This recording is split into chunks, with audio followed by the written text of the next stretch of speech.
Good morning students. तो class 8 का chapter number 11 कौन सा है? Compound interest, CI। अब ये CI होता क्या है, सबसे पहले ये जान लेते हैं। कंपाउंड इंटरेस्ट होता क्या है वो जानने के लिए सबसे पहले आपको एक एग्जांपल लेना पड़ेगा। मान लिया हमारे पास कोई मनी है 500 रुपीज़, ठीक है, और हमने वो मनी किसी को एज अ हेल्प दे दी है। किसी को ज़रूरत थी, हमने 500 रुपये उसको एज अ हेल्प दे दी है। लेकिन अब हमें क्या फ़ायदा होगा उस 500 से? तो उसने बोल दिया कि मैं आपको 10 रुपये या 20 रुपये या 100 रुपये एक्स्ट्रा दूंगा, आप मुझे 1 ईयर के लिए दे दो। तो ये एक्स्ट्रा मनी जो मिलती है हमें, ठीक है, तो इसी को बोलते हैं इंटरेस्ट। क्या बोलते हैं? इंटरेस्ट। अब दो तरह के इंटरेस्ट होते हैं, ठीक है। मान लिया मेरे पास 500 रुपये थे और किसी को ज़रूरत पड़ी तो मैं क्यों दे दूँ अपने पैसे? तो उसको ज़रूरत है और मेरे पास एक्स्ट्रा है तो मैंने उसको एज अ हेल्प दे दिया, लेकिन मुझे उसका कुछ फ़ायदा मिलना चाहिए। तो मैंने फ़ायदा लेने के लिए जो एक्स्ट्रा मनी ली है, उस एक्स्ट्रा मनी को जो बोलते हैं, 500 तो मैंने दिए थे लेकिन उसने मुझे प्लस 50 रुपये और दिए मेरा पैसा यूज़ करने के लिए। तो जो 50 रुपये एक्स्ट्रा मिले हैं उसी को हम क्या बोलते हैं? इंटरेस्ट बोलते हैं, इंटरेस्ट। अब इंटरेस्ट दो तरह के होते हैं, एक सिंपल इंटरेस्ट होता है, कंपाउंड इंटरेस्ट होता है। 7th क्लास में और 6th क्लास में सिंपल इंटरेस्ट है और 8th क्लास में कंपाउंड इंटरेस्ट है। अब दोनों में फ़र्क क्या होता है? दोनों में फ़र्क ये होता है, मान लिया हमने 500 रुपये, दोबारा से देख लो, मैंने 500 रुपये दिए और 1 ईयर के बाद मुझे अगर मतलब इसका जो इंटरेस्ट आएगा 50 रुपये आएगा सिंपल इंटरेस्ट में, और ये 1 ईयर के लिए है, फर्स्ट ईयर के लिए, ठीक है। सेकंड ईयर होगा तो भी कितना रुपये आएगा? 50 रुपये ही आएगा। तो कितना हो जाएगा वो? 50 रुपये ही आएगा सेकंड ईयर के लिए भी। और थर्ड ईयर के निकालेंगे तो भी वो कितना आएगा? वो भी 50 आएगा। फोर्थ ईयर के निकालेंगे तो भी कितना आएगा? 50 आएगा। तो ये तो होगा सिंपल इंटरेस्ट, उसमें इंटरेस्ट बढ़ता नहीं है, जो सेम पहले साल के लिए वही हर साल के लिए रहता है। लेकिन कंपाउंड इंटरेस्ट में ऐसा नहीं होता है। कंपाउंड इंटरेस्ट में क्या होता है, अगर आपने 500 रुपये लिए हैं, ठीक है, और पहले साल का जो इंटरेस्ट आया 50 रुपये आया फर्स्ट ईयर का, ठीक है, तो सेकंड ईयर का कितना आएगा? 50 नहीं आएगा। अब हमारे अमाउंट 500 नहीं रह गया, अब इन दोनों को हम प्लस कर देंगे, 550 रुपये हो जाएगा। और जब 550 का इंटरेस्ट निकालेंगे तो 55 रुपये करीब आ जाएगा, ठीक है, सेकेंड में। अब जब सेकेंड ईयर होगा तो ये दोनों फिर ऐड हो जाएंगे, तो ये हो जाएगा 605 रुपये हो जाएगा। तो 605 का निकालेंगे तो 60.5 आ जाएगा तो थर्ड ईयर पे, ठीक है। तो ऐसे ऐसे क्या होगा? इंटरेस्ट बढ़ता चला जाएगा। पहले 50 रुपये था, फिर 55 हो गया, फिर 60.5 हो गया। तो ये इंटरेस्ट जो इंक्रीज़ हो रहा है, इसी इंटरेस्ट को हम बोलते हैं कंपाउंड इंटरेस्ट। जो इंटरेस्ट का जो पैसा आया उस पर भी इंटरेस्ट लगता है, लेकिन सिंपल इंटरेस्ट में जो इंटरेस्ट का पैसा आता है उस पर इंटरेस्ट नहीं लगता है, ठीक है ना। तो दोनों में ये फ़र्क होता है बस। अब इसके कुछ फॉर्मूले होते हैं जिससे हमें इंटरेस्ट निकालना होता है, वो देख लेते हैं एक बार। When the interest is compounded annually, एक तो इंटरेस्ट निकलता है जब साल के हिसाब से निकालता है कि हमें एक साल का इंटरेस्ट बताना है कितना। तो प्रिंसिपल का मतलब होता है जो हमने पैसे लिए हैं या किसी को पैसे उधार दिए हैं, जो हमने 500 रुपये लिए थे वो प्रिंसिपल होगा हमारा। रेट, किस रेट के हिसाब से दिए थे, मतलब 100 रुपये पे कितने रुपये हम उससे ले रहे हैं, तो उसको रेट बोलते हैं। रेट हमेशा परसेंट में गिवन होता है, परसेंट का मतलब 100 रुपये पे। मान लिया 5% रेट है तो इसका मतलब हो गया 100 रुपये पे 5 रुपये हम लेंगे एक साल के अंदर, ये हमारा परसेंट रेट होता है, ठीक है। और उसके बाद दे रखा है टाइम। टाइम का मतलब होता है कितने समय के लिए हमने दिया है, एन ईयर्स। ये हमेशा ईयर्स में आएगा, किस में आएगा? ईयर्स में आएगा। और अमाउंट का फॉर्मूला, जितने हमें वापस मिलेंगे, मतलब 500 तो हमने दिए थे लेकिन हमें कितने मिले पहले साल में? 550 मिले ना, तो इसी को हम बोलते हैं अमाउंट, जितना हमने दिया था प्लस उसका इंटरेस्ट जोड़ के। तो इसके निकालने का जो फॉर्मूला होता है, A = P ब्रैकेट के अंदर 1 + R/100 की पावर n। n का मतलब वो मैंने आपको बता दिया है। तो ये फॉर्मूला होता है किसके लिए? जब कंपाउंड इंटरेस्ट के लिए होता है। दूसरा, second part, when the interest is compounded annually but rates are different for the different year. हर साल के लिए रेट अलग अलग होते हैं, लेकिन निकालना साल के हिसाब से ही है। मान लिया हमें 3 साल का दे रखा है या 2 साल का दे रखा है, और पहले साल रेट कुछ है और दूसरे साल का रेट कुछ है, मतलब पहले साल कुछ रेट परसेंट से दिया, दूसरे साल रेट चेंज हो गए तो दूसरे रेट से दिया। तो वहाँ पर अमाउंट का जो फॉर्मूला होगा वो AP 1 + R/100 पहले साल के लिए होगा तो ये लगेगा, और दूसरे साल के लिए होगा तो दूसरा वाला Q लग जाएगा, ठीक है। R पहले, Q बाद में। नेक्स्ट आते हैं थर्ड पार्ट इसका। अगर हमें इंटरेस्ट जो दे रखा है वो फ्रैक्शन में है, टाइम हमारा, मतलब 2.5 ईयर, 2 होल 3/4 ईयर, 2 साल 6 महीने के लिए दे दिया या 2 साल 3 महीने के लिए दे दिया हमें, तो जो फ्रैक्शन में ईयर होगा उसका कैसे निकालेंगे हम? जैसे ये दे रखा है ना 2 होल 3/5 ईयर, तो आपको क्या करना है? P दे रखा होगा, प्रिंसिपल दे रखा होगा, वहाँ पर रेट भी गिवन होगा और टाइम भी गिवन होगा, इसमें फ्रैक्शन में। तो सबसे पहले जो स्टार्टिंग का 2 है, ये ना 2 ईयर 3/5, तो 2 को अलग लिखेंगे, 3/5 को अलग लिखेंगे। तो जो सिंपल रेट होगा वो पहले 2 के हिसाब से निकालेंगे। अमाउंट का फॉर्मूला P 1 + R/100 की पावर 2 हो गया, तो ये तो 2 साल का निकल गया हमारा इन 2। अब जो 3/5 ईयर बचा है उसका कैसे निकालेंगे, 1 + 3/5R। इस 3/5 की किस में मल्टीप्लाई करेंगे, रेट में, जो हमारा रेट होगा इसमें मल्टीप्लाई करेंगे और अपॉन 100, और इसकी पावर बन जाएगी कितनी, 1 बन जाएगी यहाँ। ठीक है, ये फ्रैक्शन, अगर ये फ्रैक्शन में नहीं आता तो ये फ्रैक्शन में लिखना पड़ता है, और फ्रैक्शन में पावर नहीं चलती हैं। उसके बाद डिप्रिशिएट वैल्यू। अब डिप्रिशिएट क्या होता है, डिप्रिशिएट का मतलब घटना। अब कोई चीज़ घट रही है, मान लिया हमने कोई अभी फ़ोन खरीदा है कोई नया, ठीक है, और 1 साल के बाद उसका प्राइस क्या हो जाएगा, लेस हो जाएगा, कम हो जाएगा। या हमने कोई वॉशिंग मशीन खरीदी है, या हमने कोई फ्रिज खरीदा है, या ऐसी कोई भी चीज़ खरीदी है, कार खरीदी है, ठीक है, स्कूटर हो गया, मोटरसाइकिल हो गई, कोई भी चीज़ खरीदते हैं तो और अगले साल उसकी वैल्यू क्या होती है, माइनस हो जाती है, मतलब कुछ परसेंट घट जाती है। जैसे इंश्योरेंस कराते हैं हम किसी भी चीज़ का, तो उसमें भी परसेंट घट के आता है कि 10% के हिसाब से कम हो गया, या 20% के हिसाब से कम हो गया, इस रेट की अब इसकी चीज़ वैल्यू डाउन हो गई है। तो वो डाउन निकालने के लिए मान लिया 10% के हिसाब से घट रहा है, तो हर साल 10-10 के हिसाब से घटेगा, ऐसे करके पूरे 4 साल में कितना घट जाएगा। तो उसके लिए बस फॉर्मूला वही लगेगा डिप्रिशिएट वैल्यू में, जैसे अमाउंट था ना यहाँ पर, तो यहाँ पर अमाउंट नहीं वैल्यू आएगी, ठीक है, क्योंकि हम वैल्यू के नहीं निकाल रहे हैं। वही फॉर्मूला का P1 माइनस आएगा, बस यहाँ पर एक वर्ड चेंज हो जाएगा माइनस, और बाकी सब सेम वही है, R/100 की पावर n।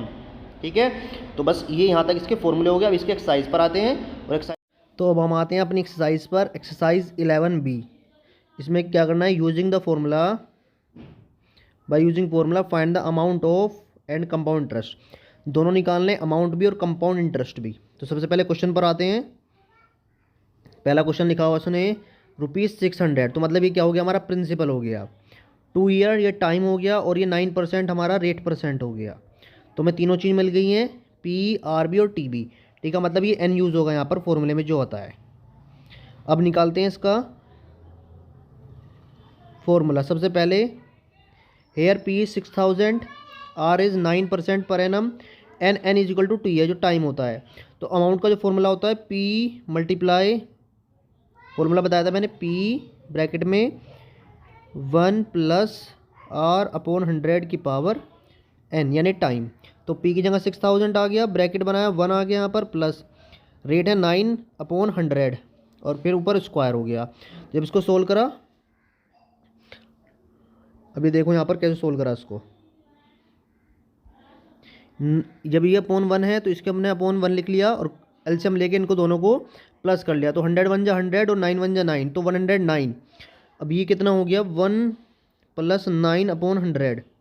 ठीक है, तो इसके नीचे भी एलसीएम ले लिया, 100 की मल्टीप्लाई 1 में करी, 1 की 9 में करी, और नीचे दोनों की करी, तो 100 × 1 = 100 और 9 × 1 = 9, तो 100 + 9 और अपॉन नीचे 100 × 1 = 100, तो 109/100 हो गया, और पावर कितनी है, 2, तो मतलब 2 बार लिखा जाएगा।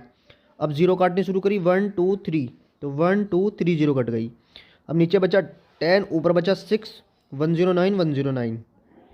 जब हमने तीनों की मल्टीप्लाई करी, 109 की, 109 की, और फिर 6 की, तो आंसर आया हमारा मल्टीप्लाई करके 71286।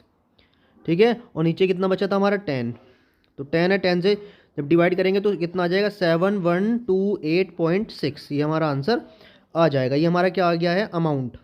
क्या गया मान निकल के, अमाउंट। अब मैं क्या निकालना है, कंपाउंड इंटरेस्ट। कंपाउंड इंटरेस्ट निकालने के लिए क्या करेंगे, अमाउंट में से प्रिंसिपल घटा देते हैं, तो 1128.60 रुपये हमारा क्या आ गया है, compound interest. Same question number 2 है, वो भी ऐसे ही करना है। ये P हो गया, ये N हो गया, और ये 11% रेट हो गया। तो वही फिर फॉर्मूला P इक्वल टू नहीं, A equal to P bracket में 1 + R/100 की पावर n। तो P कितना हो गया, 10,000। ठीक है, 1 की जगह 1 + R/100, सीधा सीधा हो जाएगा, ऐड 100 1 = 100 और प्लस 11, 111/100। रिडक्ट टूल होता है, 100 1 = 100 और प्लस 11, जैसे ऐसे सोल्व करते हैं ना, मिक्स फ्रैक्शन वाला 100 1 = 100 और प्लस 11, 111/100, तो सेम ऐसे सोल्व हो जाता है ये वाला भी। तो 111/100 और 100/1100, क्यों, क्योंकि n 2 बार है, इसलिए 2 बार लिखेंगे इसको। 40 से 40 कट गई। अब 111 और 111 की मल्टीप्लाई करी तो कितना है, 1 2 3 2 1, तो ये मल्टीप्लाई करके हमारा ये आ गया 12,321। अब कंपाउंड इंटरेस्ट निकालने के लिए 10,000 माइनस कर देंगे, तो 2,321 हमारा क्या आ गया, कंपाउंड इंटरेस्ट। अब आते हैं नेक्स्ट, ये P हो गया, ये T हो गया, और ये 8% क्या हो गया हमारा, रेट हो गया। अमाउंट फॉर 3 ईयर्स, 3 ईयर के लिए अब क्या निकालनी है हमें, अमाउंट निकालनी है 3 साल के लिए। फॉर्मूला वही लगेगा, P equal to P1 plus R upon 100 की पावर N। तो बस यहाँ पर भी सेम यही लगेगा। तो जो P है वो है 31,250 1 प्लस 8 अपॉन 100 की पावर 3। ये बताया था 100 वन 100 प्लस 8 108 अपॉन 100, और उसको 3 बार लिख लेंगे यहाँ पर। तो ये हो गया 108 अपॉन 100। अब ये दोनों किसके टेबल में आ जाते हैं, 4 के। तो 4 से डिवाइड करा, 4 2 8, 4 7 28, और ये 4 से करा 25। तो 27 अपॉन 25 जो लिखा हुआ है ये 108 को 100 से डिवाइड करके दोनों को 4 से कट करके आ गया 27 अपॉन 25। इसको 3 बार लिखेंगे क्योंकि पावर कितनी है, 3 है। अब 25 से इसको डिवाइड करेंगे, 6125 जाएगा, फिर इससे करेंगे, फिर इससे करेंगे, ठीक है। अब तीनों से डिवाइड करके फिर जो आंसर आएगा उससे 27 3 बार मल्टीप्लाई करेंगे, तो मल्टीप्लाई करके जो आंसर आएगा 39,366 आ जाएगा। और फिर कंपाउंड टेस्ट निकालने के लिए क्या करना पड़ेगा, हमें उसमें से प्रिंसिपल माइनस करना पड़ेगा। तो 8,116 हमारा आंसर आ गया। सेम ऐसी फोर्थ पार्ट है, उसमें दे रखा है जो P है हमारा 10,240 3 ईयर के लिए, और जो रेट है 12 होल 1/2% है, यानी 25 अपॉन 2%। लगा फॉर्मूला यहाँ पर लगाते हैं, P1 प्लस R अपॉन 100, तो 25 अपॉन 200 हो जाएगा, क्योंकि 25 अपॉन 2 था पहले ही, और नीचे 100 तो आता ही है, तो 200 हो गया। तो 25 अपॉन 200।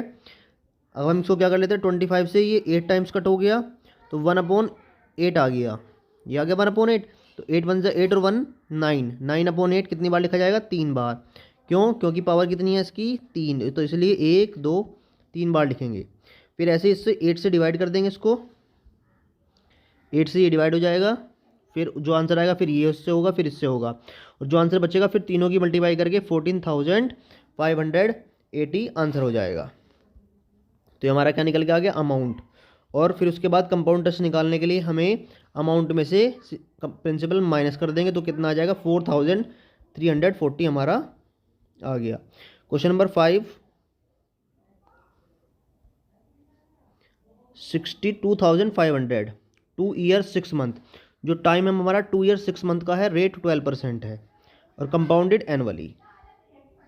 तो फॉर्मूला सेम ऐसे ही लगेगा, पर यहाँ पर क्या करेंगे, n equal to 2 year 6 month. 2 year 6 month का मतलब 5/2 ईयर, यानी 2 होल 1/2 ईयर। तो इसके लिए मैंने आपको फॉर्मूला बताया था कि अगर कहीं पर भी रेट मतलब जो टाइम है वो हाफ में रहता है, फ्रैक्शन में रहता है, तो उसके लिए क्या करते हैं, P1 प्लस R अपॉन 100 की पावर n। n का मतलब जो पूरा ईयर है, जैसे 2 ईयर पूरा यहाँ पर आ जाएगा ये। अब कितना बचा, ये 6 मंथ का मतलब हाफ ईयर, तो ये हाफ की मल्टीप्लाई अगले वाले में होगी 1 अपॉन 2 R अपॉन 100 हो जाएगा यहाँ पर, और पावर 1 बन जाएगी। मतलब जो हाफ वाला है ये तो पूरा लिखा जाएगा 2 ईयर का, जितना परसेंट रेट दे रखा है 12% के हिसाब से, लेकिन जो हाफ बचा हुआ है ये 6 मंथ जो है ये हाफ ईयर है, वो रेट में मल्टीप्लाई होगा, और रेट कितना है 12। जब 12 का हाफ करेंगे तो कितना हो जाएगा 6, तो यहाँ पर रेट 6 हो जाएगा। तो ये होगा 62500 और 1 प्लस 12 अपॉन 100 की पावर 2 और 1 प्लस 6 अपॉन 100 की पावर 1। तो ये हो गया 100 1 जा 100 प्लस 12 112 अपॉन 100 की पावर 2 हो गई, और ये 106 अपॉन 100 हो गया। जब हम इसको क्या करेंगे, यहाँ पर इसको 2 बार लिखेंगे और इसको 1 बार लिखेंगे, तो कितनी जीरो कैंसिल आउट होंगी हमारी, 1 2 2 0 से 2 0 कैंसिल आउट होगी। बाकी इन सब की मल्टीप्लाई करेंगे और जो डिवाइड करेंगे कितने से, 2 बार 100 से, तो कितना आएगा हमारा सोल्व करके 83,104। ये हमारा क्या आ गया, अमाउंट। कितनी आ गए हमारा, अमाउंट आ गया। अब हमें कंपाउंड टेस्ट निकालना है, तो इसमें से क्या करना पड़ेगा, हमें प्रिंसिपल माइनस करना पड़ेगा। प्रिंसिपल माइनस करेंगे तो कितना बचेगा, 20,604। Question number 6, ₹900। इस बार 9,000 रुपये दे रखा है, 2 ईयर 4 मंथ का है इस बार, और रेट 10% है। तो 2 ईयर को तो पूरा कंप्लीट बैठेगा, 1/10 अपॉन 100 की पावर 2, और जो 4 मंथ है, 4 मंथ को अगर मंथ ईयर में कन्वर्ट करते तो 12 से डिवाइड करके 1/3, तो 1/3 रेट करना पड़ेगा हमें, कितना हो जाएगा रेट, 10/3, ठीक है। 1 प्लस 10/300 की पावर 1 हो जाएगा। तो यहाँ पर दिखा रखा है इसने n बराबर 2 ईयर 4 मंथ, तो यानी 2 होल 1/3 ईयर, तो 2 ईयर का तो कंप्लीट हो गया ये रहा। और जो ये 1/3 बचा हुआ है ये हमने रेट में मल्टीप्लाई कर दी, तो कितना आ गया रेट में मल्टीप्लाई करके, ये लिख रखा है इसने 1/300। तो सोल्व करके कितना आ गया ये 1.033। आप पॉइंट में नहीं निकालोगे तो भी चल जाएगा, आप इसको लिख सकते हो 1/10/100, 300, 0 से 0 तो 30 बन जाए 30 और +1, 31/30 हो जाएगा ये। उसके बाद इसको सोल्व कर लेंगे आप, लिखेंगे 9000 11/10, 11/10 इंटू 31/30। उसके बाद ये 0 से ये 0 कट हो जाएगी, बाकी सबकी मल्टीप्लाई कर लेंगे और मल्टीप्लाई करके आंसर आ जाएगा। कंपाउंड इंटरेस्ट निकालने के लिए हमें क्या करना पड़ेगा, इस अमाउंट में से ये क्या करना पड़ेगा, माइनस करना पड़ेगा, और हमारा आंसर कितना बचेगा 22,253 कंपाउंड इंटरेस्ट। क्वेश्चन नंबर 7 से कल कराएंगे नेक्स्ट वीडियो में।